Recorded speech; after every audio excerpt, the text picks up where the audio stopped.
All right, how you doing? How's it going on this mighty fine Tuesday evening? Joining me on another edition of What the Heck's Going On in the Housing Market. Coming to you live from Massachusetts. Don't hold that against me.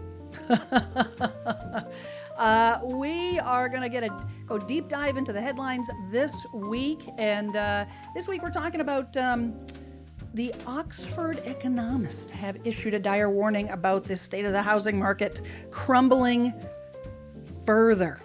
You know, because we just like to dig into happy news. But as always, we're going to go beyond the headlines because that's not the only news story I got going on for you in terms of updates and all the things. Sorry, I'm fidgeting here, trying to get things squared away. It was a busy day today. Put a house on the market and woo-wee. Boy, the housing market here is still alive and well. Not crazy, but you put a house on the market priced right and magic happens for sure. But we're talking about this new warning. I want to go do a couple of housekeeping items. So we got a poll. This week's poll is I want to know, how that market, if the market's going to affect you at all with what's happening in the housing market. Will the market conditions impact your plan to sell or buy this year? I'm curious to know where you guys stand on that, because you know what? I talk a lot about the fact that the market is what it is, and if you've got stuff going on in your life, well then, you know what? That life continues to go on, regardless of the craziness that's looming in the land of home buying and home selling. The second thing I want you to do is I want you to share your wins. Share your wins with us. If you have anything good going on, we talk this. It's hard to find a win in the housing market news, but you guys are on the front line. So if you have had an offer accepted, if you got you're on the buying side, get an offer accepted. On the selling side, you get received offers. Just getting your house on the market. Maybe you just took one more step to get the house ready to go on the market. Maybe just thought about it. Sometimes that's all it needs. Share it with us. We'd love to hear it. And then finally, if you have questions, please put the letters QQQ before your question. I am a solo show, so it makes it a little easier when I'm going through the chat to pick out those questions to make sure that I don't forget about you. I don't skip over you. So before we do that, before I jump into some news here, we've got who we got in the house. We got Cactus Lonesome tuning in. We got Donna Painter from Michigan. Fabiano, good to see you, my friend, coming in from New Hampshire. We got Angie Madcat coming in from Cali. Good to see you. Good to see you. Teresa is West Virginia. West Virginia. Lisa Bennett says dire. Yeah, that's the word of the day. Dire. I'm getting tired of the word crash and collapse and all the things. We gotta get a little spicy here. We got Vicky in the house from Colorado. Oh, that's on my bucket list. I'm going to go to Colorado. That's one of these days. We got Karen in the house. Good to see you. Fabiano says I had an opportunity to talk with Mary Ellen today. Love her. Excellent. So Fabiano connected with one of my awesome, newly vetted referral partners who is dynamite. And so happy to thank you for your patience and my friend, in terms of allowing me to vet out the right agent. Took me a little bit to get to that right agent. So Teresa says we're waiting on an offer right now. Fingers crossed. Fingers crossed. Michelle says sold a home. Let's see, close the end of week. Owning all within 3 weeks, hitting the road. Well, fantastic, good news. Excellent. And Vicky is interviewing agents. You know what? We're going to give you a little cheer on that one too, because sometimes, like, for sure, interviewing real estate agents, I think that you all would probably agree, it can be compared to going to the dentist. It is not the most fun thing to do to sit across from a real estate agent. Once you get through that process, though, you got to remember the goal. Once you get through the process and you actually have the agent that gets you and knows that they're not going to take advantage of you and you feel good about, then it's good. But getting through that, ugh, that can be a chore. It can be a chore. So I want to dig into this Oxford dire warning. But before that, we got some breaking news. Something we got something a little lighter today. So this, I saw this come up. Not this was earlier today, and this is just like a blog article about different types of healthy living, so on and so forth, and nature, and in any event, the headline grabbed me. And it says the homeowner shares stunning video of wild bears' desperate behavior in residential neighborhood, driven by hunger. The reason I bring this up is this is happening more and more if you own a home that is anywhere near, not even in a state with mountains or where bears reside. These guys are going everywhere. They're migrating. This is the downside of population growth and urban sprawl, I'm afraid.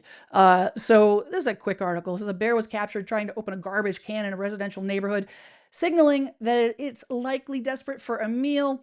The homeowner took a video which showed a black bear dragging a trash can across the road, attempting to open it. This was in Alaska. So Alaska, okay, you can say, well, geez, Alaska, of course they're going to have bears. But I got a little something I want to show you in a second. Says this bear was no match for bear-proof garbage cans on the street of Anchorage, Alaska.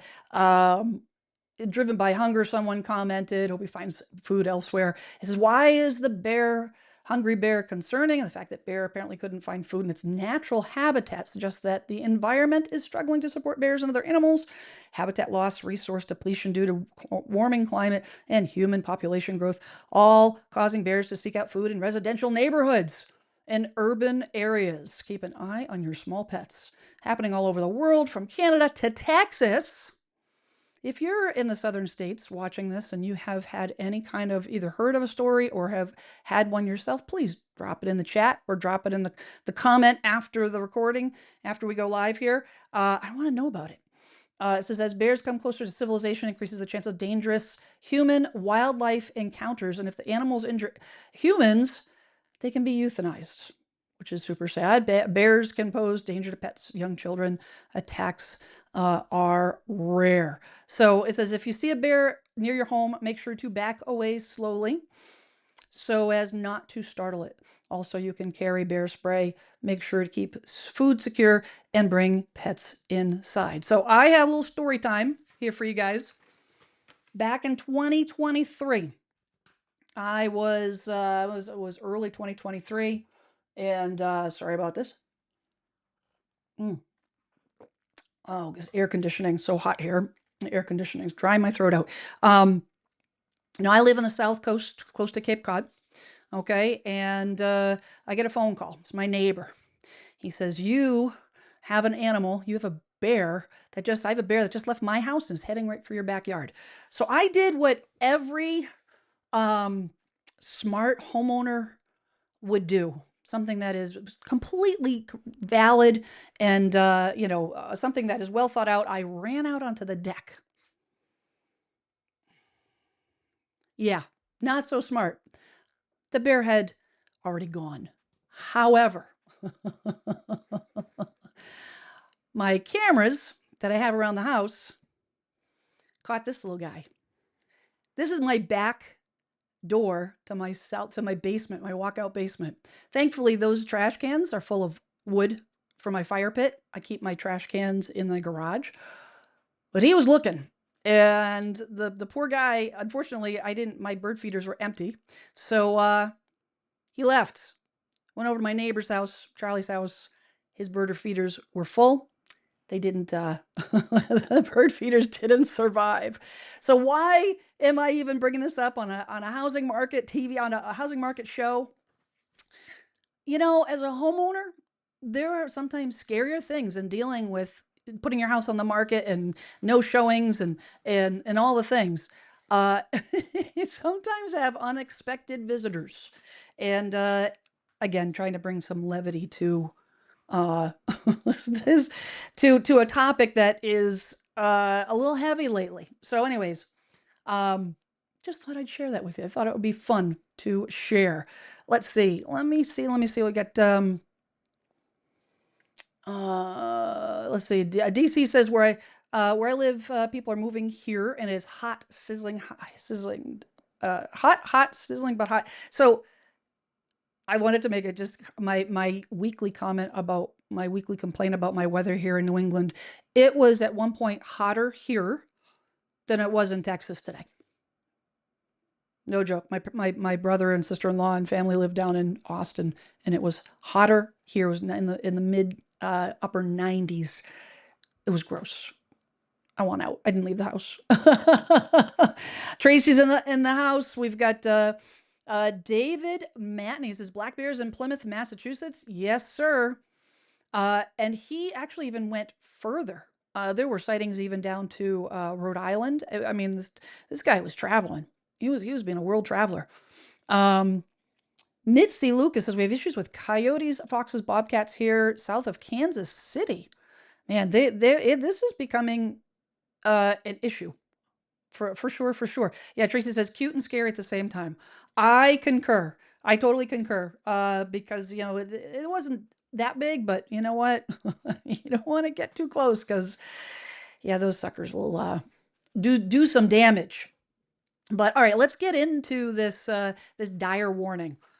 So this came out just a couple days ago. Oxford Economics says the crumbling housing market will continue to deteriorate because of two key factors. Of course, this is a Fortune magazine posted this article. So I was curious and dug in. I was curious on what they had to say, and some of it they repeated what is typical for what has been happening for a while. The housing market struggling, and home prices are up and inventory is down, the undersupply of inventory. It says if you thought the housing market was bad enough, buckle up.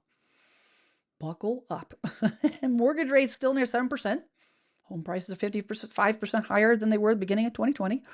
Housing inventory is slightly rising overall, but it's not doing so by nearly enough. This is a May report of the National Association of Realtors. Not exactly my my preference for most recent data, but that's not the main reason why I had to bring this article up. It says an analyst note published this week by Oxford Economics said the housing market will continue to deteriorate this year. The supply of existing homes for sale is approaching pre-pandemic levels as a combination, and some states are already there, combination of high prices, elevated mortgage rates, and concerns over the labor market keeps buyers sidelined. It says the new home market is also being challenged, with builders continuing to offer incentives, including price cuts, in an effort to move unsold inventory. Oxford Economics researchers also noted that sellers will have less ability to pass along price increases. In other words, sellers will keep pulling their homes off the market if they can't get a sale price they think they deserve. I don't know that I agree entirely with this this sentiment. Honestly, I really don't, because of the fact that it does. There are going to be people that are going to sell. And as I talk to you guys all the time about the fact that, I was talking to a couple of my referral partners about this today, that regardless of the market, regardless of what's happening in whether your market is appreciating, depreciating, doesn't matter. If you have a personal need to sell, the house is overwhelming, the house is unaffordable. You have to move because of health reasons. You have to move because maybe your partner passed away. Maybe you want to be near children. Maybe you have a job transfer. This article paints a picture that this is going to be, because of the sellers, basically pounding their hands in the sand like a 2-year-old. I want the price I would deserve, so that's going to make the market crumble even further. I disagree. I think that there absolutely is a market. There is a segment of the market that the price absolutely sellers prices, the home prices are completely off. They're not up to where they need to be. But is it all the seller's fault? Some, yes, there are some sellers that are super stubborn. There's a lot of sellers that are getting wrong information from their agents and they're being led astray. But I think there's a good chunk of sellers, home sellers, that are going to sell regardless. And they're not going to just take their houses off the market, because of the fact that they maybe can't get the price. Maybe it wasn't priced properly out of the gate. So now they're going to have to do what they need to do. Do what you need to do. Lower the price lower than you thought you would get. But if the need to sell is greater than the amount of money you're getting out of the house, you do what you got to do. It says, meanwhile, home builders will continue to face higher costs due to tariffs and a reduced labor force because of fewer immigrants and more deportations. Well, we will see about that. We'll see if that will continue, because I think there's an impact happening over there. Yeah, Fabiana says, I don't agree with the expert. Yeah, 100%. And actually, you know what? I switched over too soon. It says multi-years, sorry about that, guys. Multi-years of undersupply are driving the record high home price. Home construction continues to lag population growth. This is Lawrence Yoon, who's the National Association of Realtors. This is holding back first-time home buyers from entering the market. We still don't have an abundance of homes that are affordable. This is the big problem. Is the homes that are on the market, the affordability. And I've got an article that outlines a new law that was just passed, that is going to pass in September 1st in Texas, that is changing the landscape on potentially affordable, creating more affordable housing. It says we still don't have an abundance of homes that are affordable to low and moderate income households, and the progress that we've seen is not happening everywhere. This is Realtor.com chief economist Danielle Hale. It's been concentrated in the Midwest and the South. However, that leads to one small silver lining predicted by Oxford Economics. Due to labor market concerns and weak demand, thanks to currently high home prices and mortgage rates, it predicts home price growth will slow and builders will limit new home construction. Slower home price growth may provide a floor beneath sales. Household appetites for spending will largely hinge on the health of the labor market. Despite, here's the one line is probably the most important line of this whole article. Despite a struggling housing market, Oxford Economics predicts the U.S. will avoid a recession this year, and the Federal Reserve will start to cut rates aggressively at the beginning of 2026. So everyone that is wondering what will happen with the mortgage rates, what will happen with the Federal Reserve and interest rates, we have now another economist saying that they're expecting rate cuts aggressively at the beginning of 2026. And I actually have an article to talk about that as well, and what how a mortgage rate, what will it do? What will a mortgage rate shift? Will it even affect the market? Will that even impact it at all? Let's see what we got going on in the chat here. Michelle says, can't home sell in any market if priced right? Yes. And I'll tell you right now that when the market crashed, 2006, 7, 8, depending on where you are in the country, here in the Northeast, in my area, the values dropped 30%. I never stopped working. What I did, how I served clients changed, because I moved from traditional home sales to, and I saw there's tons of speculative home buying, to damage control, short sales, avoiding foreclosures. But if you had a house and you needed to move, and people still moved, not in foreclosure, they still moved, price it right. Proper pricing, there is a but for every seat, as I always like to say. Tapped line says I need to sell and I'm lowering the price today, but I'm at the final position. Pray it sells. Well, you know what? At the end of the day, you can try prayer, but also try looking at the comps. See if that final position is in alignment with what else is selling in the area, in the neighborhood. If it is, then you probably get some traction. But if it's still above, it might be tough. Fabiana says in New Hampshire, the market is a good sales market. We don't have sufficient houses for sale. We're in the same boat here in Massachusetts, 110%. 110%. I wanted to talk real quick to you guys about, on the heels of this Oxford economics research article, and the fact that they don't feel that there's going to be a housing crash, the fact that there's a lot of economists that don't feel like there's going to be an actual crash, I do not believe. And this is not me being a real estate agent. This is me looking at the data and looking at history from the great financial crisis and looking at what's happening now. Now, I'm not an economist. I'm not, nor do I play one on YouTube. So it's a very complicated formula. And there's a lot of things that, in play when it comes to housing market crash. However, looking at the big offenders, the big triggers, right now there's not enough of an impact to signal, not enough red flags to signal it. So this came across an article that was put out a couple days ago by Bankrate. Is the housing market going to crash?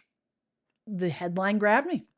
So I read to see, and it goes through, the home prices, which I won't go through all this stuff. You guys have heard me talk about this, a lot of this. I don't want to rehash all this stuff here, supply and demand, which is one of the reasons why big reason why the prices have been pushed up in the beginning, because there's less supply and there's higher demand. It's going to cause you to pay more for the widget.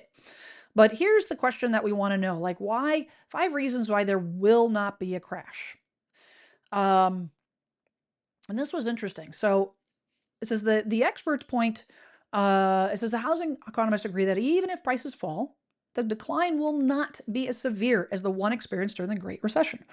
One obvious difference between now and then is that homeowners' personal balance sheets. This is a big reason. The homeowners' personal balance sheets are much stronger today than they were 15 years ago. The typical homeowner with a mortgage has stellar credit, a ton of home equity, and a fixed rate mortgage locked in at a rate much lower than today's figures. Now, this is talking about the typical homeowner. Yes, there are homeowners that are over leveraged. Yes, there are homeowners that have over leveraged on credit card debt. But it's also, you got to look at the sum of the parts. You have to look at not this one little section there's always going to be those. There's always going to be foreclosures. There's always going to be people that are leveraged, over leveraged, taking out home equity loans. There's always going to be that. But the question is that the majority or the minority? And right now it's the minority. Yes, people are facing foreclosure because right now every time I turn around TikTok and on YouTube and all the things people are talking about, oh my gosh, I'm going to head for foreclosure because my rate went up and, or not my rate, but my payment went up because my taxes went up. And yes, that's an issue, but is it the norm? Is it an epidemic that will crash the market? No. And you know why I'm saying no? Not because I feel like it's not the issue. It's because of the amount of home equity, the amount of personal balance. How much equity does the average homeowner have? And right as we stand now, that equity is what is going to keep the market from crashing. It is going to slow. We are absolutely on a slide. It is absolutely going to continue to slow, but it's going to be at a slow, steady pace. And here's the reasons why. It says the inventories are still too low. Great financial crisis, when the market crashed during the Great Recession, inventory was through the roof. Builders are building on spec like crazy. It says balanced market typically has 5 or 6 months supply of inventory. Right now, we're nationally at 4.7. Nationally, there are going to be pockets. If you look at some of the southern states, we look at some of Texas, Arizona, California, Florida, where there's a lot of building. Specifically in like Texas and Florida, there's a lot more new construction that will increase that month supply of inventory. But that's not the norm. You're going to see some serious changes, have seen some serious changes, but that's not a national crash across the board. Number two, builders are not building quickly enough to meet demand. During the Great Financial Crisis, they were building on spec. They were building like crazy. Too much inventory. Then they couldn't unpack it. Yes, builders are facing some issues, but not like they did during the Great Financial Crisis. And because there are warnings, the builders now are they're being more conservative. They're not going in guns blazing like they did during the Great Financial Crisis. Demographic trends are creating new buyers. This is another big one. There's strong demand for homes on many fronts. Many Americans who already own homes decided during the pandemic that they needed bigger places, especially with the rise of remote working. Millennials are a huge group, and in their prime buying years. Hispanics, this was interesting. Hispanics are growing demographic, also keen on home ownership. Demographics have changed over the last 20 years. The millennials were not a factor during the Great Financial Crisis. They are now. And right now they're being pushed out. They are not the largest group of first-time home buyers because of the lack of affordability, but they're still there. And as prices come down, I'm expecting those millennials to be able to get a leg in, be able to get an opportunity to get their foot in the door. That's the analogy I was looking for. Foot in the door. And if rates come down a bit, it might just blow it wide open for them. Number 4, lending standards remain strict. There was a phrase back in that day, and I remember it clear as day. If you could fog a mirror, you could get a loan. That was the way truly it was. They had no stated income, no doc verification loans, which basically means you could walk into a lender and tell them what you make, and they will just give you a mortgage. Yes, you'd pay a little bit higher rate, but they didn't have to verify it, which was great for self-employed individuals. Being self-employed, been self-employed for almost 30 years, 1099, it's a lot harder to get mortgages. It's a lot harder to get home equity loans because I don't have a predictable W-2 income. So taking that out of the equation, you imagine a new builder trying to build a development, and now they need some funds, they need cash flow, and they don't have the money on the books per se. They walk in their favorite lender and they get this no doc loan. Sure, here's a $2 million note. Have at it. And we wonder what happened. Doesn't happen anymore. Lending standards remain strict. Back in 2007, liar loans. This is actually what I was just talking about. Borrowers didn't need to document their loans. Were common. Lenders offer mortgage to just about anyone. Today, lenders impose just much tougher standards. Successful borrowers have excellent credit. The median credit score. This is interesting. The median credit score for a new mortgage borrowers in mid-2024 was an impressive 772. I was really surprised to read this. 772. This is according to the Federal Reserve Bank of New York. If lending standards loosen, then we may go back to the wild, wild west days of 2004, 2006. Then that is a whole different animal. If we start seeing prices being bid up by artificial buying power of loose lending standards, that's when we worry about a crash. I have been watching this for months. I've been watching when I scan the headlines, when I'm doing my research, I'm looking for articles on mortgage programs, new mortgage programs. If I start seeing, these loans that are coming back where it's just too easy, it's easy money. the FICO scores get lower and lower and lower and lower. There's a reason, as much as I'm not a fan of using a FICO score as the sole determination on whether somebody can pay a mortgage or not, it is a history of past experiences. It is a history of past experiences. If you have any kind of delinquencies on your mortgage, they're going to, or any payments for that matter, it is going to be reflected on your FICO score. And my feeling is that, yes, there are always exceptions to the rule, which is why I don't think it should be the only means of measuring someone's ability to pay a mortgage. However, if you're late on your car payment, and I've seen this, you're late on a car payment 2 or 3 months, if you can't make a car payment, well, then what's the likelihood that you're going to miss a housing payment? And that's what the bank cares. They just want their money.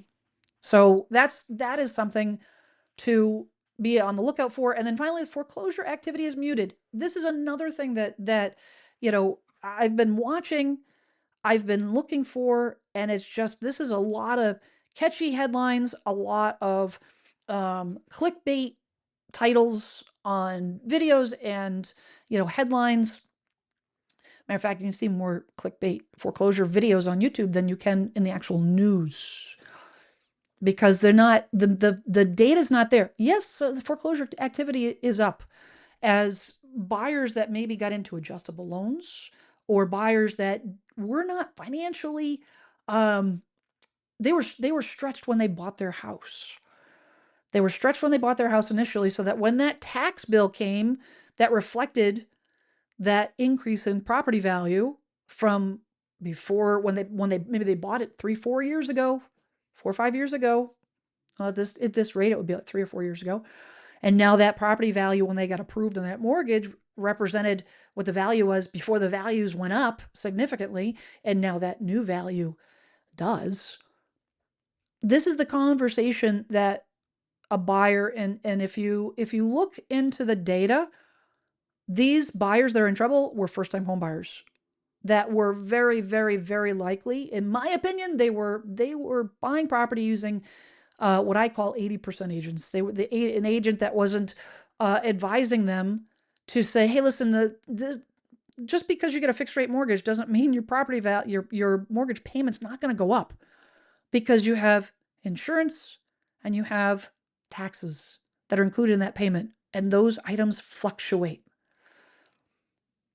It is one of those that's you're going to see. You're 100% going to see. So I wanted to just kind of go over this because of the fact that I think that, yes, there's a lot of people want the market to crash because they want the prices to come down. I don't think the market needs to crash for the prices to come down. I think prices are coming down. I think they're coming down as we speak. Not in the Northeast yet. I think they're going to soften. I think what we're going to see in some areas that have done well, what will happen is we're not going to see price depreciation. But if we have the 50-year average price appreciation, 4 to 4.5%, price value appreciation per year. That is averaged over the entire 12 months. What we will likely see is 1%, 0.5%, 1%, 1.5%. So it's not going to be negative, but it's going to be marginal. It's going to be very, very, very slight appreciation. You might see and will see more movement down in the southern states where we have all the reasons of new construction and so forth. All right, I'm going to jump over the chat. And you know what, while I'm looking at the chat, enjoy some music. Just because I don't like to take myself too serious. Let's see here. We've got, hello, Jimmy from Las Vegas. Skate 76, New Hampshire is a hot housing market for sure, especially near and in the Golden Triangle. That's Nashua, Salem, and Manchester. No sale tax, no income tax, close to Boston. 110%.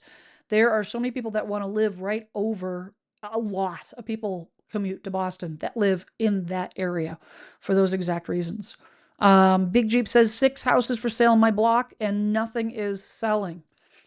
I bet if you put a house on the market on your block and that house was priced lower than those others, I bet you get some attention.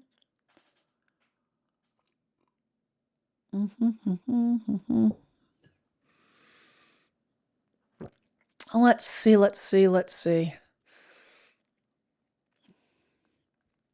Stormgazer says the typical couple in America makes about $150,000 and has about $4,000 a month in debt. Auto loans, student loans, credit card debt. That means they can afford a home for about $175,000. Okay. I'm going to say maybe not be so popular. If you're in that kind of situation and you've got that much debt, then maybe you need to offload the debt before you buy a house. I do not have an auto loan. I don't have student loans. I do not have credit card debt. That makes it more affordable for me. Why? I couldn't afford to live comfortably if I did, so I don't. I think that there's a disconnect. I'm going to go on a side trail here. There's a disconnect in this country about what you're entitled to and what in reality. In reality, if you want to have the lifestyle, you need to make the money to support the lifestyle. The problem is they want the lifestyle before they're making the money. And then when you can't connect the two. Now I'm generalizing. Because yes, that doesn't mean that houses are not overpriced. However, $175,000 is not feasible, nor will prices go backwards. Prices will not go backwards. What will happen is that time will go by, price appreciation is going to slow, and then incomes will increase because incomes do increase. And who knows whether this president is going to do things to help those incomes increase. Remains to be seen. It would be a great situation. But if, the problem is that we had the home prices accelerating faster than income, and now we've got a huge gap. We've got a huge discrepancy. So what we need to do, and what's happening, is those home prices are slowing dramatically, which will hopefully give income a chance to catch up. It's going to take years. But in terms of this, and this is hard, my daughter has student loans, and they're looking at, her and her partner are looking for a place to rent. And she has a car loan. She has a small car loan. She put 50% down payment on her car loan. She bought an economical Nissan Sentra. Got a great deal on a Nissan Sentra. Is not a flashy car, but it is a super reliable car, super low mileage, all the thing, great price. And she paid half in cash that she had saved. So her car loan is very small. Super proud of her. Shout out to my kid. But if you have those things, you need to, you've got to live within your means. I've told my kids since day one, if you don't have the money to buy something, you do not charge it. Use credit as a tool, not as a mean of survival. And I am speaking from experience on that. Believe me. Missy says that here in Kansas City, Missouri, city and county taxes went up by 30%. Some businesses had increased up to 300%. Ouch.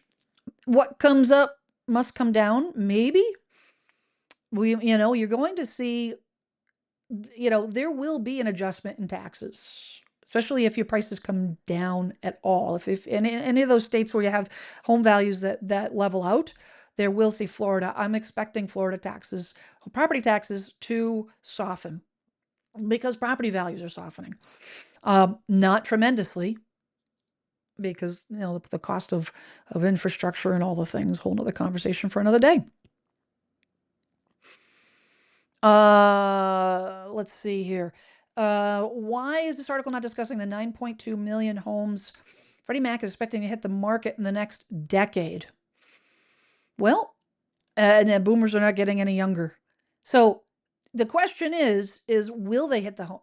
So I know you're referring to the 9.2 million homes that you're referring to are the baby boomers that are going to age out, pass away, release their home ownership of their properties. Here's the thing that articles don't talk about when they talk about that statistic. Not a good chunk of those homes will never reach the market. Why? Because their kids and grandkids can't afford to buy a house. So when they will those properties to their children, do you think some of those children will be selling it? My parents passed, hopefully not for a long time. We will be selling it. However, a lot of people won't, and they will be taking over those properties. And there's a big movement that I haven't heard talked about. A lot of folks, a lot of these aging baby boomers are gifting their homes now to their children because of the financial state of the economy. Um, we won't be seeing the 9.2 is going to be a trickle. It's going to be a trickle. It is happening. It's happening now. It's been happening. But it's not going to be like a floodgate of homes that are all of a sudden going to hit the market. And the thing is not all 9.2 million are going to. So, food for thought. Sorry, I didn't mean to sound aggressive on you there. That was not my intention. I get a little bit worked up on these things sometimes. Let's see. Manuel says, I bought in March. The builder bought the rate down to 5.5% for the life of the loan. I had above average down payment. New townhouse property dropped from 288 to 258. Ride it out. Ride it out. Ride it out. My brother and sister-in-law had a similar situation. With they didn't buy a new town home, but they bought, and then market crash and all the things. They kept paying down their mortgage, wrote it out to the point where prices rebounded, and they cashed out. It left Massachusetts, not Texas. But it's patience. Home ownership right now is a crock pot. It is not a microwave. What the heck am I talking about? Is it Jen? What are we talking about here? It's a long game. If you're looking to get into homeownership for 3 or 5 years, don't buy a house. Don't do it. You'll likely be in trouble. If you're going to buy a house for the long term, because it's your home, 10 years, 10 years minimum. Settle in, pay down your mortgage, build equity. By the time you're ready at that point, the market will have switched, because it always does. It's this. The last 50 years, the housing prices, the values have gone up and down. They don't just go up. They just don't go down. It's not a steady line. Let's see. Cactus says FICO is a farce. Yes, I don't disagree. I wanted to get into an article. I'll get sidetracked too much here because this I thought was super interesting. So this is the Mortgage Professionals Association released this article earlier today. And this is, it says Texas real estate reform signal a sea change in the state's housing market. This was super interesting because if other states follow something similar to what Texas is doing, this could absolutely positively impact the housing market, introduce new affordable housing.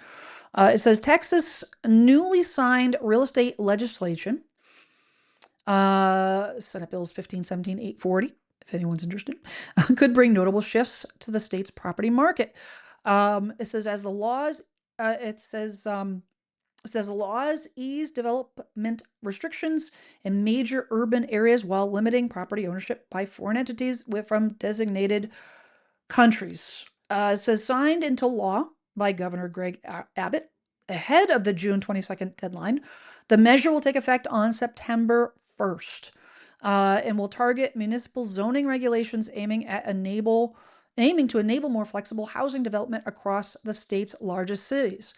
This is what President Trump talked about on the campaign trail, or in regards to easing zoning regulations. This is what the National Association of Home Builders wanted to see more of, that we haven't seen coming out of the administration as of yet, but that Texas is taking control of and making it happen. It says that these reforms are designed to allow more residential development without the procedural delays that often result from local zoning restrictions.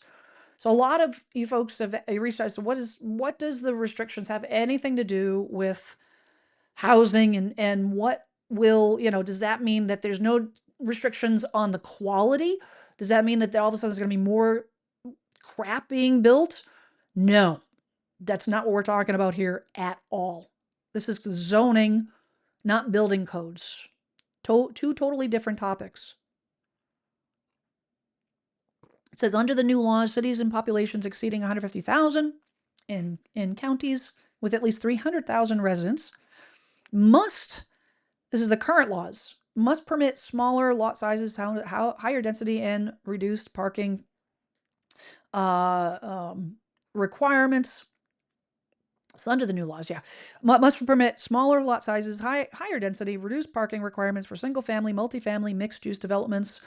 For example, the SB 15 mandates that municipalities allow homes of at least 3,000 square feet with three 10-foot floors and reduced lot dimensions. Now, I'm not super excited to hear this.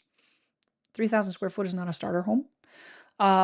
It says, meanwhile, SB 840 allows owners of commercial properties, which is interesting, such as offices, warehouses, retail space, retail spaces at least 5 years old, to convert buildings into housing without going through traditional rezoning.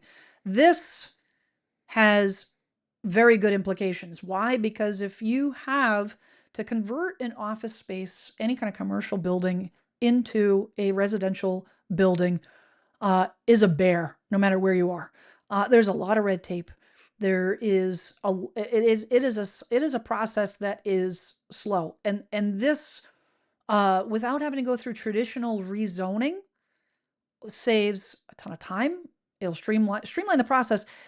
That could open up condos, and if the condos are made to affordable, based on the price point in the area, affordable housing price points, that is a foot in the door. My first property, my husband and I, the first place we owned was a townhome. It's a very modest townhome. Why? Because we could afford it, and we got our foot in the door. We lived there for 5 years. We were to build equity, a good chunk of equity, to be able to put the down payment on this house that I'm in now. And that is the point. That's a great option for first-time home buyers.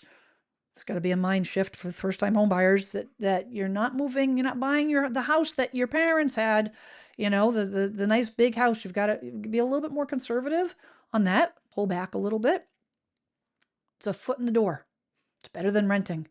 It says, according to the bill, the intent is to it says Ford and Larder says the legislation could be significant in markets like Austin, Houston, and Dallas, Fort Worth, where commercial office vacancies rates remain between 24 and 28%.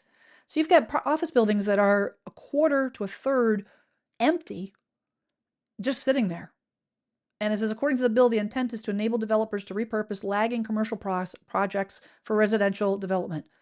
This is huge. That is something that could, of course, we're talking bigger cities. We're talking, typically we're bigger cities where it's typically more expensive to live. But it could add a lot of opportunity. It goes on to talk about, limiting foreigner purchasers and so forth. I'm not going to get into that because I don't think it's applicable, what this conversation is and whatnot at this point. But I think that what Texas has done is something that could be interesting to watch, to see if other states jump on those coattails. All right, check the chat here. Let's see.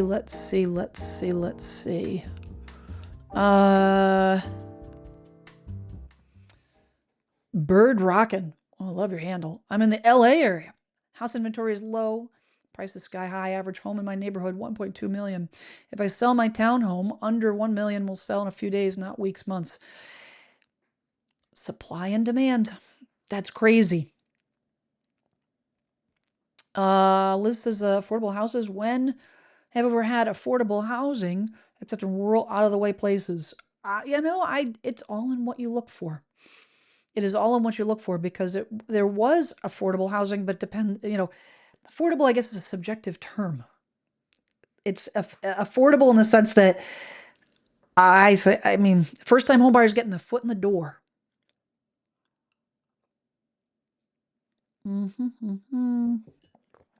Liz says that if interest rates go up, prices will go up.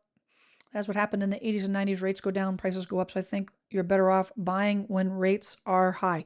There is a school of thought that 100% aligns with what you're saying.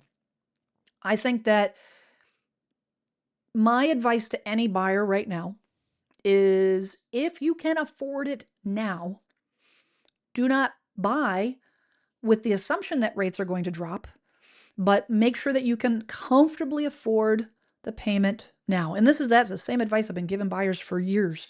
Make sure you can comfortably afford it now. Now, if rates do go down, I think there's a good potential for that happening.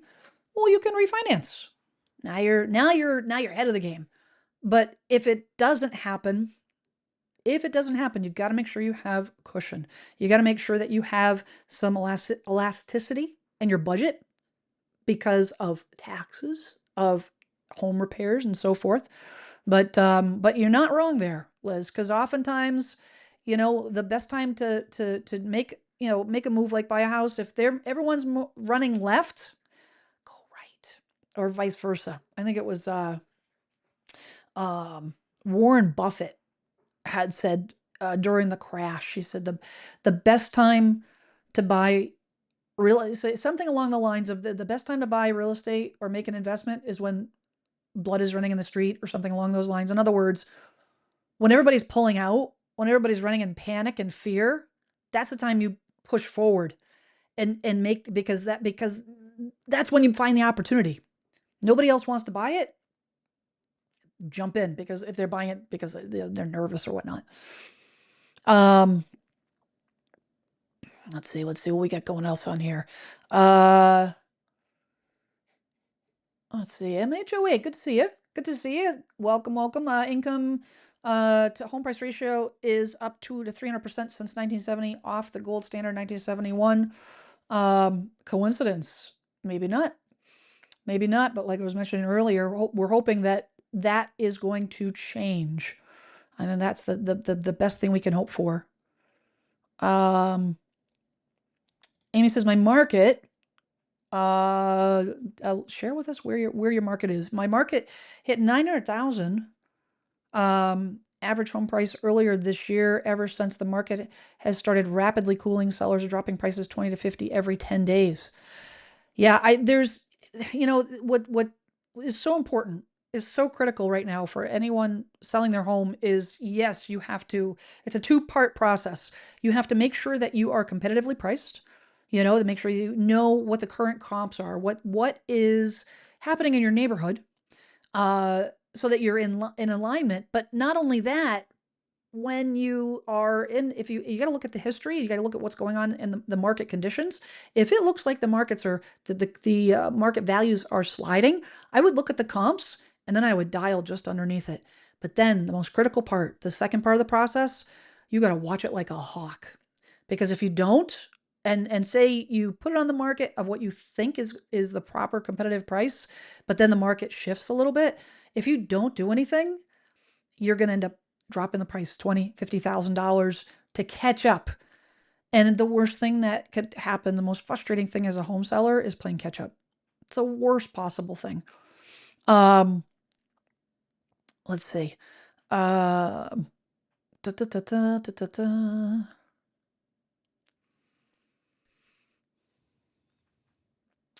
Skate says increased zoning and building code regulations have greatly increased the cost of homes over the past decade. Cutting and edgy energy efficiency is top dollar. Yes.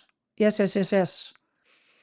think that's another. That's I think also what they're trying to do too is it's all bureaucracy.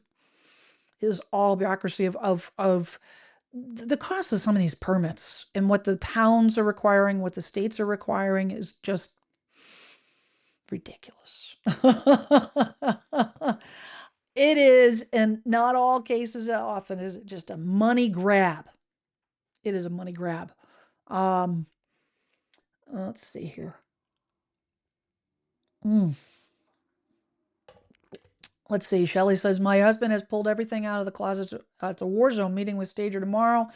We have contract on going. We have contract on going to home. Did home inspections. They nervous. Never bought a home before selling. Make sure you have all your ducks in a row. Make sure you have a plan. Make sure you have contingency plans. That will ease your nervousness.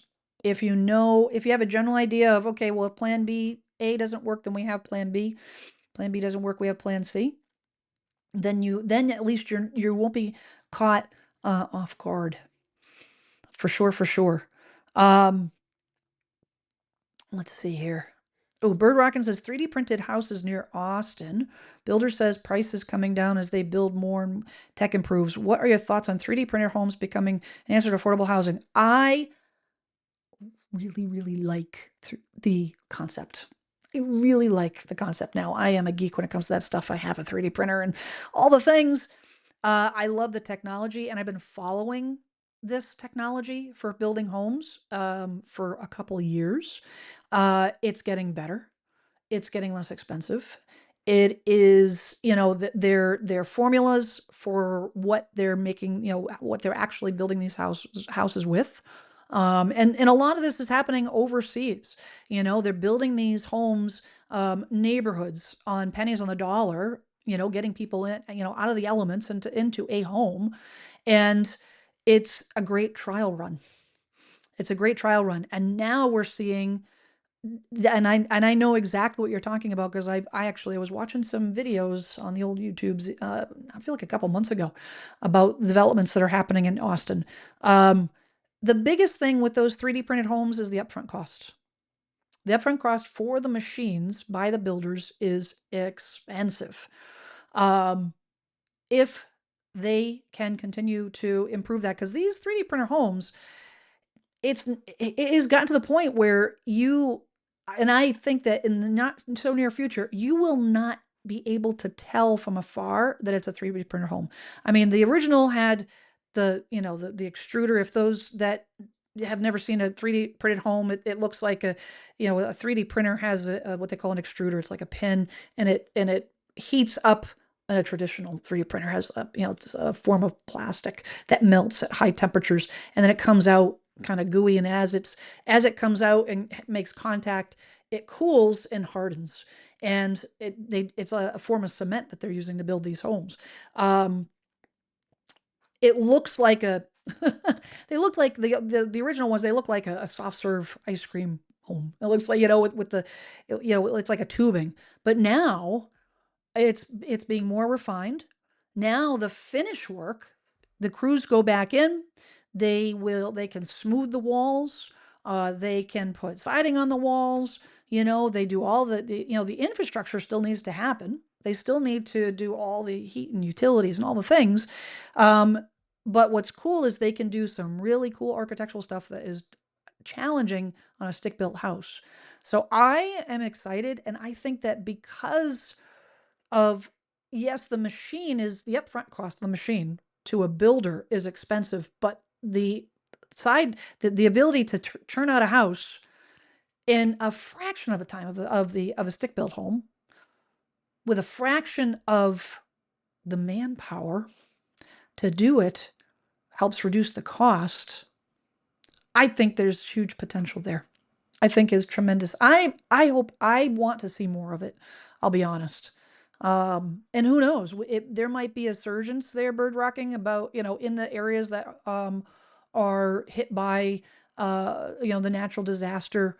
The natural disaster areas. I mean, if you think about it, you have homes that were flooded and hurricanes and whatnot. What do you think will stand up better to a hurricane? A stick-built house or a house made out of concrete? Which is going to be more resilient? Which potentially could cost less than homeowners insurance? That's another thing that I'd be curious to know. Because if you have less of a likelihood that this house is going to be demolished, in a natural disaster, well, doesn't that mean I should pay less than homeowners insurance because it's a lower risk? I think that there's a potential for a lot of advancement there. Thanks for saying that. Dun, dun, dun, dun. Sandy says, when I bought my first house, I had no car payment, no credit card balance, no student loans. I fixed the prior 18 months. I lived the prior 18 months like a hermit so I could get all that paid off before buying a house. Good for you. Good for you. Good for you. That is, you know what, doing that, going down that path requires commitment, requires sacrifice, but then you get to reap the rewards. This is a new concept for a lot of people. You know, it can be done. It can be done. It can be done. It is not easy. It's not easy. Anything good seldom is. Tracy says, I'm a Dave Ramsey nerd. You know what? I don't love everything about Dave Ramsey, but I will tell you that after the great financial crisis, I was in financial hardship. I don't mind, telling people, talking about that because of the fact that it was a huge learning lesson. And I got out of a lot of debt using the Dave Ramsey, the envelope system and all the things to pay it down and whatnot. Now I'm allergic to debt. I will do without if it means not going into debt. Oh yeah, Angie says being debt-free and living within your means is key. This is how we survive, guys. This is how we survive the next several years. It's not going to be easy, especially with whoever you voted for it's going to be hard. The next several years are going to be tough. What this administration is doing, I'm not a fan of how they're doing it because of the fact that they are going to cause and are causing hardship to families. And it is, it's going to be tough, but tighten your belts, live within your means, spend less than you make. You will survive. You will survive. It will be not easy, but it is possible. We can do this. We can do it. Anybody see the new Happy Gilmore movie? Friday? I am a total nerd with that stuff. I love golf and I love Adam Sandler, who's a New Hampshire guy. Let's see. Just going through here.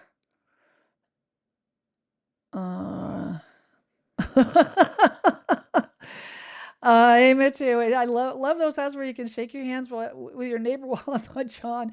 Well, what we used to call is that's the pass the Grey Poupon. If anybody remembers that commercial, yeah, I know.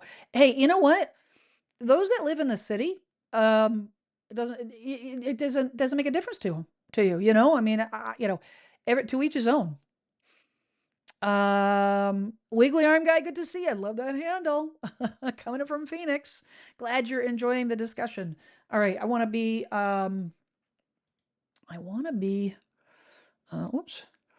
be respectful of your time. I want to talk about interest rates. So I came across an article by I think this was Newsweek. I'm not particularly a fan of Newsweek necessarily, but you know what? The article headline grabbed me and I just wanted to have I want to have a discussion about it. I wanted to have a discussion about it because I think it's worth having a discussion about. So it says the mortgage rate shift. Oh, sorry. There we go. The mortgage rate shift could change the housing market. Now, there is a lot of discussion about mortgage rates and what will happen if the mortgage rates come down. Will it have positive, negative? It's going to make the prices go up, which will make the housing market even more unaffordable. This article is interesting. It says, owning a home remains prohibitively expensive for many Americans, but experts believe a modest decline in mortgage rates could inject much needed momentum into home sales and help revive the broader housing market. According to recent analysis by the National Association of Realtors, were mortgage rates to drop to 6%, an additional 5.5 million households would be able to afford a home, including 1.6 million renters. Affordability remains one of the key issues threatening the stability. There we go. Stability of the U.S. housing market. Experts have warned the rising costs of buying a home, which have dragged home ownership rates to a post-pandemic low this year, exacerbated by persistent high borrowing costs, preventing a large number of Americans from entering the property market. Economists have recently pointed to a higher than usual mortgage rates as a critical drag in the U.S. housing market, and others are now dubbing a possible drop to 6% as the magic figure. 6 months ago, we said 5%. Now, the experts are saying 6% as the magic figure. I'm not quite sure that I buy that, to be perfectly honest. This is NAR. This is what to know. This is NAR research has found that even a modest drop in rates to 6% would boost home sales by an estimated 3% in 2025 and 14% in 2026. It added that approximately 10% of the additional households now able to buy would do so over the next 12 to 18 months. NAR said that Atlanta, Dallas, Minneapolis, Cleveland, and Kansas City would see the greatest increase in home sales activity if rates dropped to 6%. So if you live in any of those areas, that's what the experts are saying would be the areas that would benefit the most. But I'm curious to know what you guys think on whether those rates would actually impact the housing market. I think that here's something to consider. There is a lot of talk about if the rates go down, there'll be more people coming in. The more people, supply and demand, more people coming in means potentially there will be more demand. There'll be 5 buyers for every one house instead of 1 buyer for every one house. That is true if no new inventory comes on the market. But I have something else for you to think about. If interest rates dropped to say 6%, and you're on the sidelines and you're like, you know what? I can't afford to move because the interest rates are at where they're at now. But if the rates drop to 6%, I'll put my house on the market and go buy another house. Well, now you're introducing more inventory. And that's the element that I think that we're missing.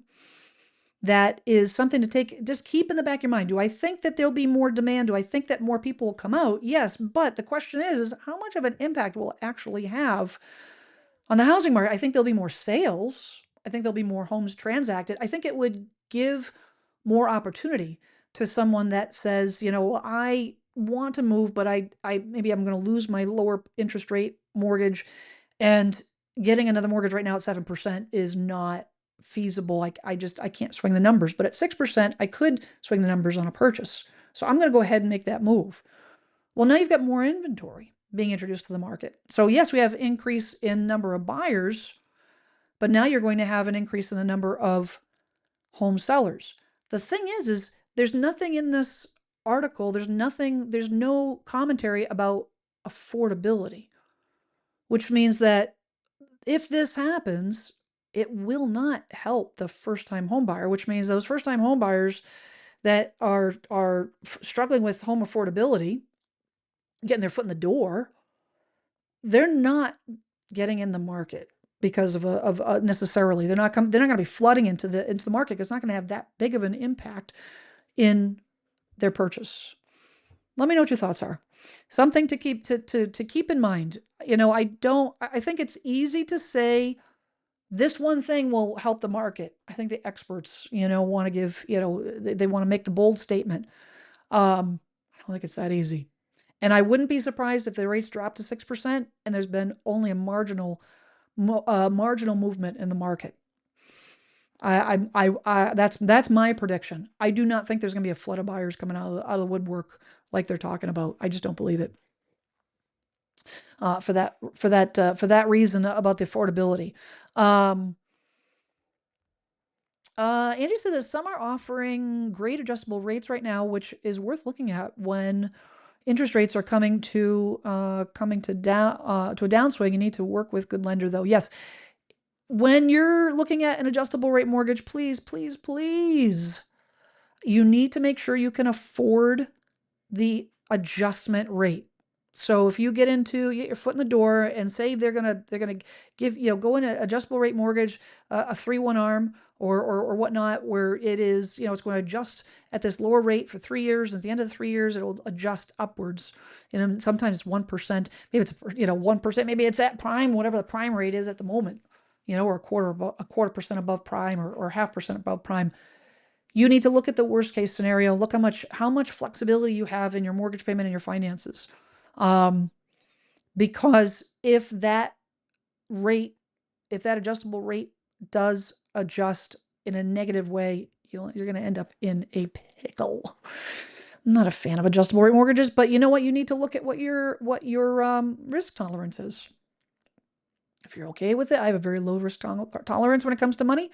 I tend to go on the safer route, but if you are okay with that, then that's not bad. It just means you need to be smart about it. Let's see. Mad Mac says comps are key. Just making sure realtor does not decide to remove key factors like HOA, ESA, ESR, flooding, and think those are non-issues. 110%. 110%. Recommend buying raw land, not landed homes. Well, easier said than done. Unfortunately, there's certain areas that you're not getting raw land. I mean, do you know how much it costs to buy raw land here? It's not happening. It's not happening. Then you got to work with a builder. Zoe says, any reason to run away from a perfect plot of land if wholesaler wants to double close? What do you mean by double close? Mad Max asked the same question, actually. I was just going to go through the chat here and see if maybe it answered that. Dun, dun, dun, dun, dun, dun. I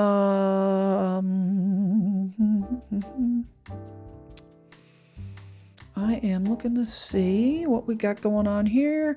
Matt Granelli says, currently in a sell to buy, priced aggressively, and only one offer in a month, 14,000 below asking. Realtors asking to come back with a real offer and got ghosted. Feel like we have to reduce anyways. That is frustrating as heck. 100%. Yeah. What market are you in, Matt? Because if you're in that depreciating market, it's tough. Even with a great agent, it's tough. Hang tight, though. Hang tight.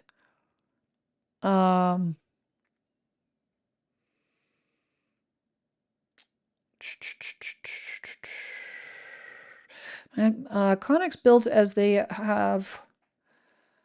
You know what? I'm not taking this out of context. But the issue is finding a city county allowing the use. Funny enough, sometimes a structure not listed as a home is not a issue. Interesting. Yeah. Are we talking about the 3D printed homes? Hello, Miss H. I see you.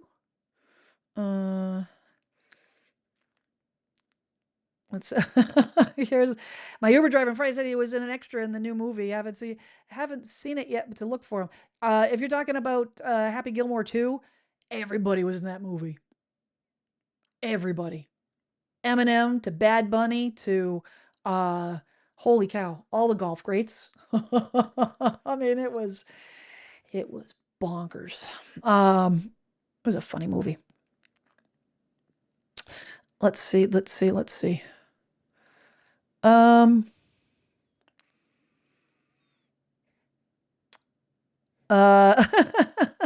Retirement is underrated. It says, I'm glad I made your live stream. Glad you're here. I'm watching your video. Planning to sell our home in the spring of 2026. Moved to Myrtle Beach, just outside Albany, New York. Well, you know what? Awesome. Good for you. Plan. And thank you so much for being here. I really appreciate it.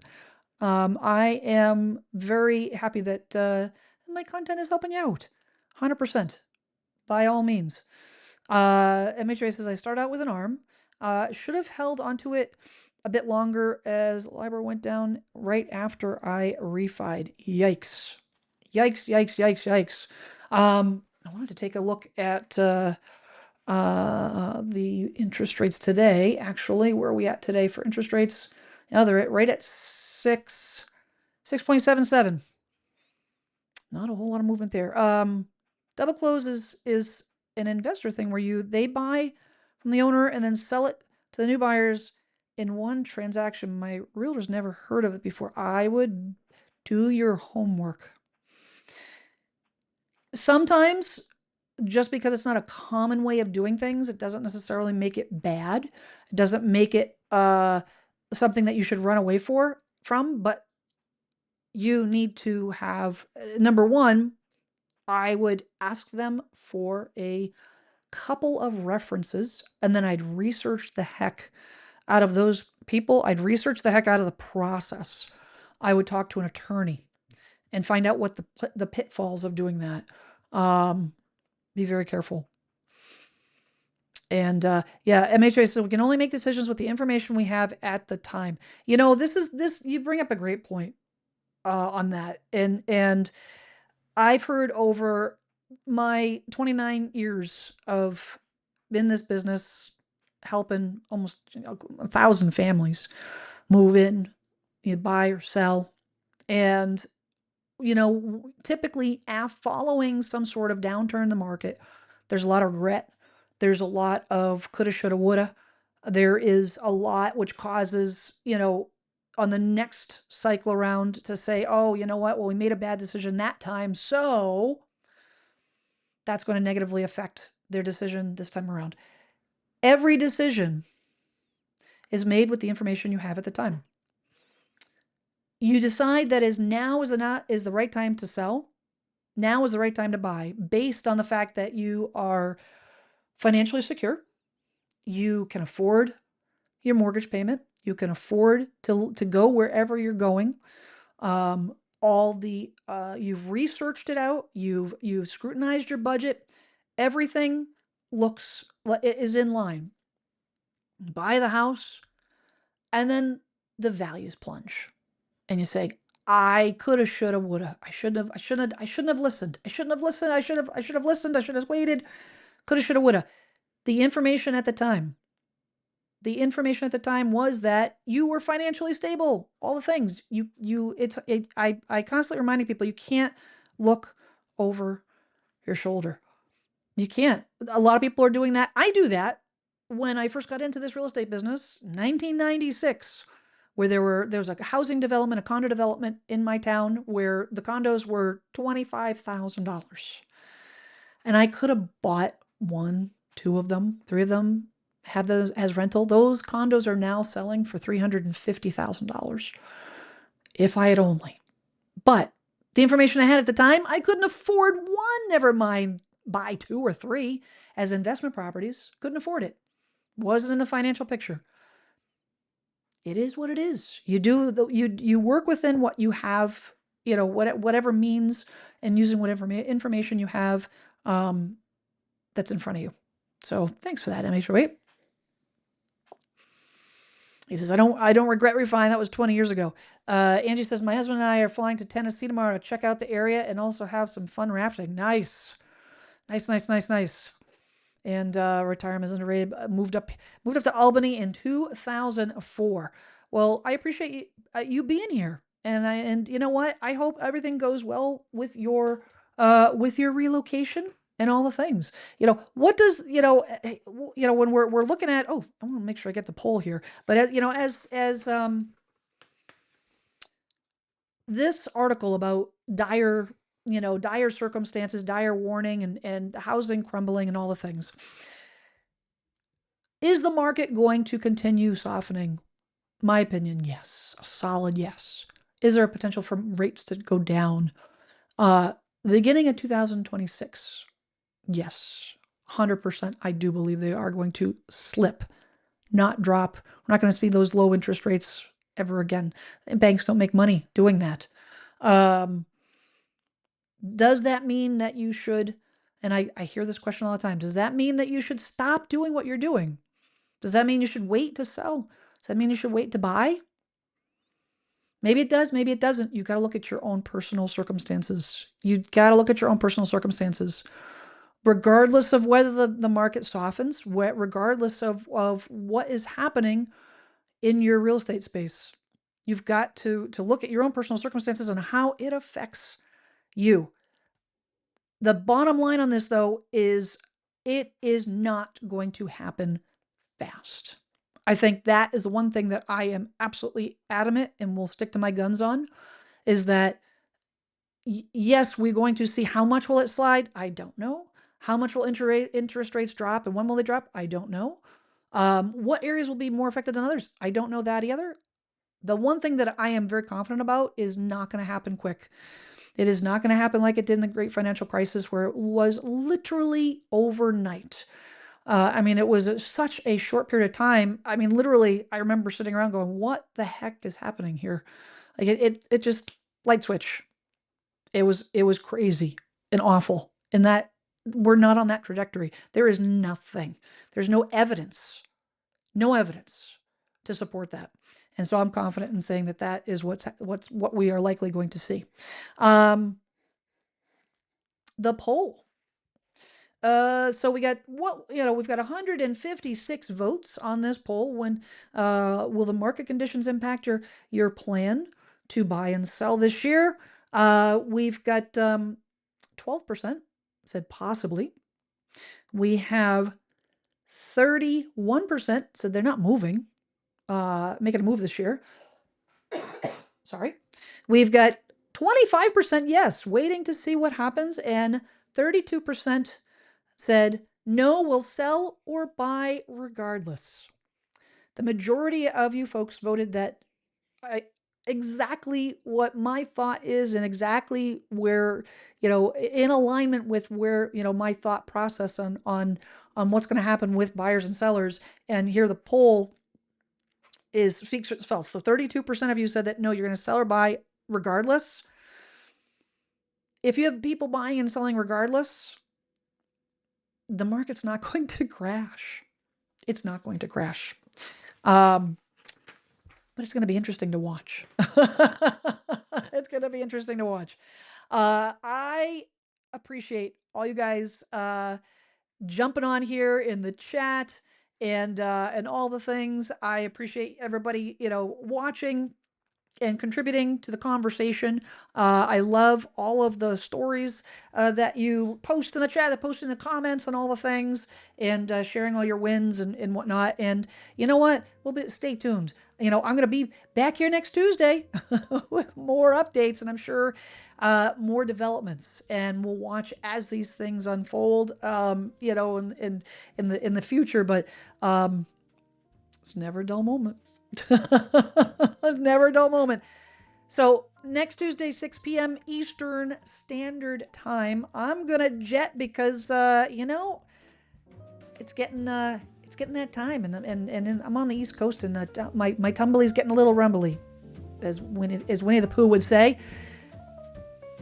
So I'm gonna sign off and wish you guys a very good week. Thanks for jumping in and joining in on conversation. If you're watching this on the replay, put your comments down below. But in the meantime, be kind to your neighbor. Check in on your neighbor. And as I always say every week, if you don't see eye to eye with anyone, especially right now, before you jump to conclusions, seek to understand. Try to understand their situation, because you might be surprised that you're closer in your ideals and your thought process and your opinion than you realize. So seek to understand before you judge. Everybody have a great week. Have a great weekend. Stay cool wherever you are. And we'll see you next Tuesday. Same bat time, same bat channel. Have a great week, everyone. Ciao.